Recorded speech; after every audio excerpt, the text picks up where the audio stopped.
अति प्राचीन काल की बात है। द्रविड़ देश में एक पांड्यवंशी राजा राज्य करते थे। उनका नाम था इंद्रद्युम्न। वे भगवान की आराधना में ही अपना अधिक समय व्यतीत करते थे। यद्यपि उनके राज्य में सर्वत्र सुख शांति थी, प्रजा प्रत्येक रीति से संतुष्ट थी, तथापि राजा इंद्रद्युम्न अपना समय राजकार्य में कम ही दे पाते थे। वे कहते थे कि भगवान विष्णु ही मेरे राज्य की व्यवस्था करते हैं, अतः वे अपने इष्ट परम प्रभु की उपासना में ही दत्चित रहते थे।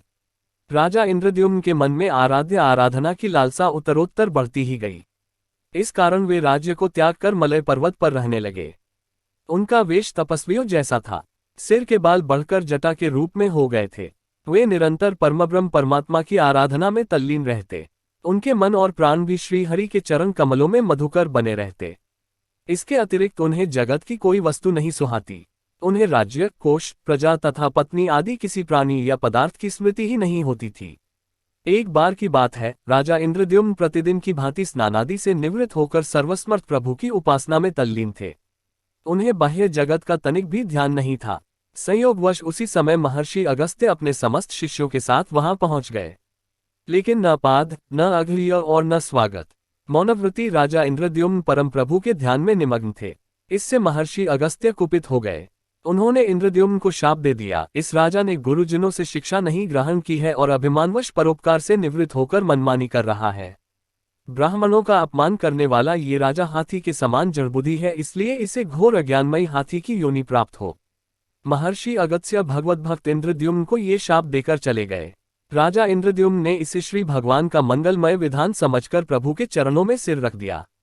क्षीराब्धि में 10 सहस्त्र योजन लंबा, चौड़ा और ऊंचा त्रिकुट नामक पर्वत था। वह पर्वत अत्यंत सुंदर एवं श्रेष्ठ था। उस पर्वतराज त्रिकुट की तराई में ऋतुमान नामक भगवान वरुण का क्रीड़ा कानन था। उसके चारों ओर दिव्य वृक्ष सुशोभित थे। वे वृक्ष सदा पुष्पों और फूलों से लदे रहते थे। उसी क्रीड़ा कानन ऋतुमान के समीप पर्वत श्रेष्ठ त्रिकुट के गहन वन में हथनियों के साथ अत्यंत शक्तिशाली और अमित पराक्रमी गजेंद्र रहता था। एक बार की बात है, गजेंद्र अपने साथियों सहित तृषाधिक्य प्यास की तीव्रता से व्याकुल हो गया। वह कमल की गंध से सुगंधित वायु को सूंघकर एक चित्ताकर्षक विशाल सरोवर के तट पर जा पहुंचा। गजेंद्र ने उस सरोवर के निर्मल, शीतल और मीठे जल में प्रवेश किया। पहले तो उसने जल पीकर अपनी तृषा बुझाई, फिर जल में स्नान कर अपना श्रम दूर किया। तत्पश्चात उसने जलक्रीड़ा आरंभ कर दी। वह अपनी सूंड में जल भरकर उसकी फुहारों से हथिनियों को स्नान कराने लगा। तभी अचानक गजेंद्र ने सूंड उठाकर चीत्कार की। पता नहीं किधर से एक मगर ने आकर उसका पैर पकड़ लिया था।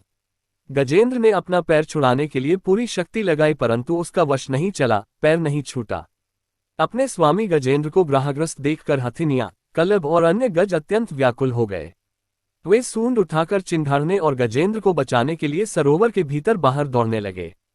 उन्होंने पूरी चेष्टा की, लेकिन सफल नहीं हुए। वस्तुतः महर्षि अगस्त्य के शाप से राजा इंद्रद्युम्न ही गजेंद्र हो गए थे और गंधर्वश्रेष्ठ हुहु महर्षि देवल के शाप से ग्राह हो गए थे।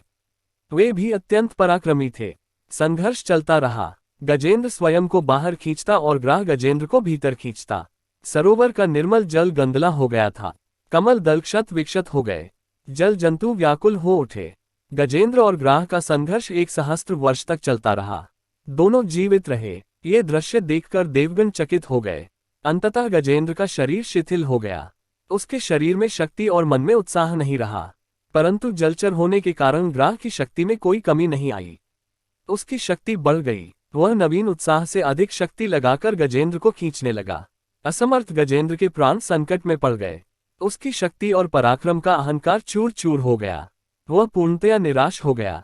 किंतु पूर्व जन्म की निरंतर भगवद आराधना के फलस्वरूप उसे भगवत स्मृति हो आई। उसने निश्चय किया कि मैं कराल काल के भय से चराचर प्राणियों के शरण्य सर्वसमर्थ प्रभु की शरण ग्रहण करता हूँ। इस निश्चय के साथ गजेंद्र मन को एकाग्र कर पूर्वजन्म में सीखे श्रेष्ठ स्त्रोत द्वारा परम प्रभु की स्तुति करने लगा। गजेंद्र की स्तुति सुनकर सर्वात्मा सर्वदेव रूप भगवान विष्णु प्रकट हो गए। गजेंद्र को पीड़ित देखकर भगवान विष्णु गरुड़ पर आरूढ़ होकर अत्यंत शीघ्रता से उक्त सरोवर के तट पर पहुंचे। जब जीवन से निराश तथा पीड़ा से छटपटाते गजेंद्र ने हाथ में चक्र लिए गरुड़ारूढ़ भगवान विष्णु को तीव्रता से अपनी ओर आते देखा तो उसने कमल का एक सुंदर पुष्प अपनी सूंड में लेकर ऊपर उठाया और बड़े कष्ट से कहा, नारायण जगत गुरु भगवान, आपको नमस्कार है। गजेंद्र को अत्यंत पीड़ित देखकर भगवान विष्णु गरुड़ की पीठ से कूद पड़े और गजेंद्र के साथ ग्राह को भी सरोवर से बाहर खींच लाए और तुरंत अपने तीक्ष्ण चक्र से ग्राह का मुंह फाड़कर गजेंद्र को मुक्त कर दिया। ब्रह्मादि देवगण श्री हरि की प्रशंसा करते हुए उनके ऊपर स्वर्गिक सुमनों की वृष्टि करने लगे। सिद्ध और ऋषि महर्षि परब्रह्म भगवान विष्णु का गुणगान करने लगे।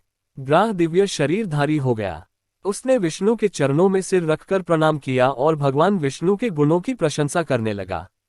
भगवान विष्णु के मंगलमय वरद हस्त के स्पर्श से पाप मुक्त होकर अभिशप्त हुहु गंधर्व ने प्रभु की परिक्रमा की और उनके त्रिलोक्य वंदित चरण कमलों में प्रणाम कर अपने लोक चला गया। भगवान विष्णु ने गजेंद्र का उद्धार कर उसे अपना पार्षद बना लिया। गंधर्व, सिद्ध और देवगण उनकी लीला का गान करने लगे।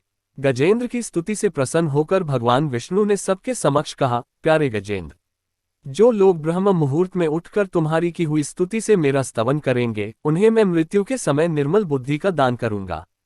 ये कहकर भगवान विष्णु ने पार्षद रूप में गजेंद्र को साथ लिया और गरुडारूढ़ होकर अपने दिव्य धाम को चले गए।